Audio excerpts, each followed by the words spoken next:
America में राष्ट्रपति चुनाव के लिए वोटिंग आज। रिपब्लिकन पार्टी उम्मीदवार डोनाल्ड ट्रंप, डेमोक्रेटिक पार्टी की उम्मीदवार कमला हैरिस के बीच मुकाबला।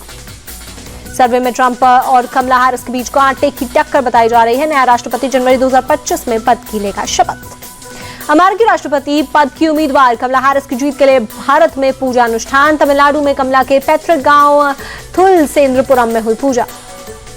कनाडा में हिंदू मंदिरों पर हमले पर पीएम मोदी ने जताई नाराजगी, कहा उम्मीद है जल्द न्याय करेगी ट्रूडो सरकार, दोषियों को दिलवाएगी सजा। केंद्रीय मंत्री रवनीत सिंह बिट्टू का ट्रूडो सरकार पर निशाना, कहा भारतीय मूल के लोगों को आपस में बांट दिया। बीजेपी नेता मनजिंदर सिंह सिरसा बोले ट्रूडो की गलत नीतियों की वजह से सब हो रहा है, अकाल तख्त मामले में दखल दे।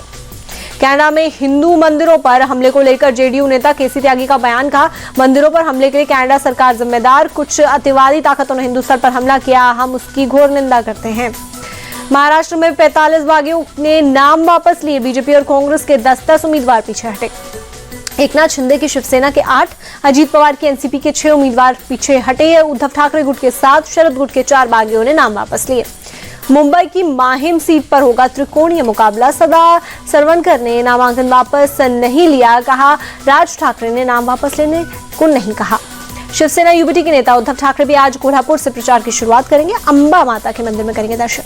एआईएमआईएम प्रमुख असदुद्दीन ओवैसी और उनके भाई अकबरुद्दीन ओवैसी आज धुलिया और औरंगाबाद जाएंगे, जनसभा को करेंगे संबोधित। हमने किसी पार्टी या निर्दलीय उम्मीदवार को नहीं दिया समर्थन, मराठा एक्टिविस्ट मनोज जरंगे का बयान। केंद्रीय मंत्री पीयूष गोयल ने बीजेपी को मजबूत पार्टी बताया, कहा हम सभी राष्ट्र सेवा, देश सेवा के लिए एकजुट। मुंबई में मॉर्निंग वॉक के दौरान लोगों से मिले मिलन देवड़ा वर्ली सीट से शिवसेना शिंदे गुट के प्रत्याशी हैं। झारखंड के चाईबासा में पीएम मोदी का अटैक, जेएमएम कांग्रेस आरजेडी आदिवासियों का अपमान करती है। पीएम मोदी ने चंपई सोरेन और सीता सोरेन के अपमान का मुद्दा उठाया, चंपई सोरेन का अपमान कोल्हान का अपमान है।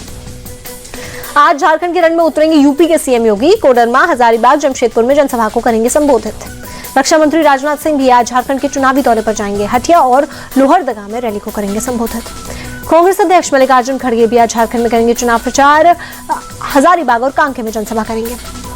यूपी, केरल, पंजाब में होने वाले उपचुनाव की तारीखें बदली। अब 13 की जगह 20 नवंबर को होगी वोटिंग। त्योहारों के चलते चुनाव आयोग ने बदली तारीख। उपचुनाव टालने पर अखिलेश का बीजेपी पर निशाना, कहा टालेंगे तो और भी बुरा हारेंगे। यूपी उपचुनाव की तारीख बदलने पर बोली सपा सांसद डिम्पल यादव, हम अच्छा काम कर रहे हैं इसलिए हलचल मची हुई है। आरएलडी ने उपचुनाव की तारीख बदलने का किया समर्थन। प्रवक्ता अनिल दुबे बोले बदलाव जन भावनाओं के अनुरूप। चुनाव आयोग पर भड़के कांग्रेस सांसद इमरान प्रतापगढ़ी, कहा चुनाव मैनेज नहीं हो पा रहा इसलिए तारीख बढ़ा दी। आज हैदराबाद भी जाएंगे राहुल गांधी, जातीय जनगणना को लेकर एक बैठक में होंगे शामिल। दिल्ली में आतिशबाजी पर सुप्रीम कोर्ट ने जताई नाराजगी, पूछा बैन के बावजूद पटाखे कैसे जले, सरकार से मांगा जवाब। कोर्ट ने पूछा पटाखे बैन के आदेश का पालन क्यों नहीं हुआ। दिल्ली पुलिस कमिश्नर को सुप्रीम कोर्ट ने जारी किया नोटिस। बांग्लादेशी घुसपैठ मामले पर एससी पहुंची झारखंड सरकार, फैक्ट फाइंडिंग कमेटी बनाने के हाईकोर्ट के आदेश को दी चुनौती। आज नहाय खाए से शुरू हुआ महापर्व छठ। दिल्ली के कालंदी कुंज घाट पर श्रद्धालुओं ने की पूजा। नहाय खाए के साथ 4 दिनों के छठ महापर्व की शुरुआत। बिहार, यूपी समेत देश के कई हिस्सों में है तैयारी। 7 और 8 नवंबर को दिया जाएगा भगवान सूर्य को अर्घ्य। छठ को लेकर यूपी डीजीपी ने दिए निर्देश, घाटों पर हो कड़ी सुरक्षा, सिविल ड्रेस में भी पुलिसकर्मी तैनात रहे। छठ पर हुड़दंग करने वालों पर भी कसेगा शिकंजा। यूपी डीजीपी के एंटी रोमियो एस्कॉर्ट को सक्रिय रखने के निर्देश। लोक आस्था का महापर्व छठ पूजा के अवसर पर घर जाने वाले लोगों की भारी भीड़। नई दिल्ली रेलवे स्टेशन पर बाहर तक लगी यात्रियों की लंबी कतार। दिल्ली के आनंद विहार इलाके में खतरनाक स्तर पर पहुंचा प्रदूषण। पूरे इलाके में स्मॉग की परत, लोगों को सांस लेने में हो रही दिक्कत। दिल्ली के अक्षरधाम में गंभीर श्रेणी में पहुंचा प्रदूषण का स्तर, पूरे इलाके में स्मॉग की परत देखी गई। हरियाणा के जिंद में प्रदूषण बढ़ने से लोग हो रहे बीमार। दिवाली के करीब 2000 लोगों को सांस की दिक्कत को लेकर पहुंचे थे अस्पताल। मुंबई के बांद्रा इलाके में बड़ा प्रदूषण, आसमान में छाई धुंध, विजिबिलिटी हुई कम।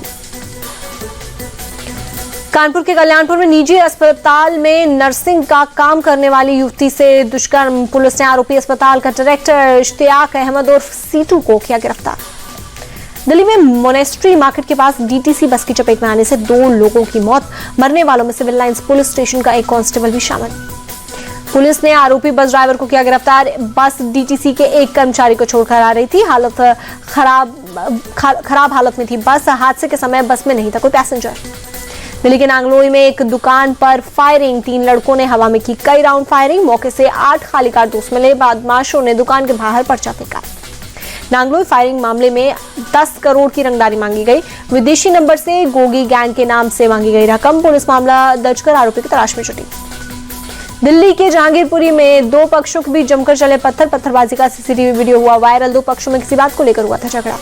दोनों पक्षों में झगड़े के बीच एक पक्ष मंदिर में चला गया, जिसके बाद दोनों तरफ से चलने लगे पत्थर। पुलिस मामले की जांच में जुटी। यूपी के बुलंदशहर में जमीनी विवाद में जमकर मारपीट। दो पक्षों के बीच जमकर चले लाठी डंडे। दोनों तरफ से करीब 1 दर्जन लोग हुए घायल।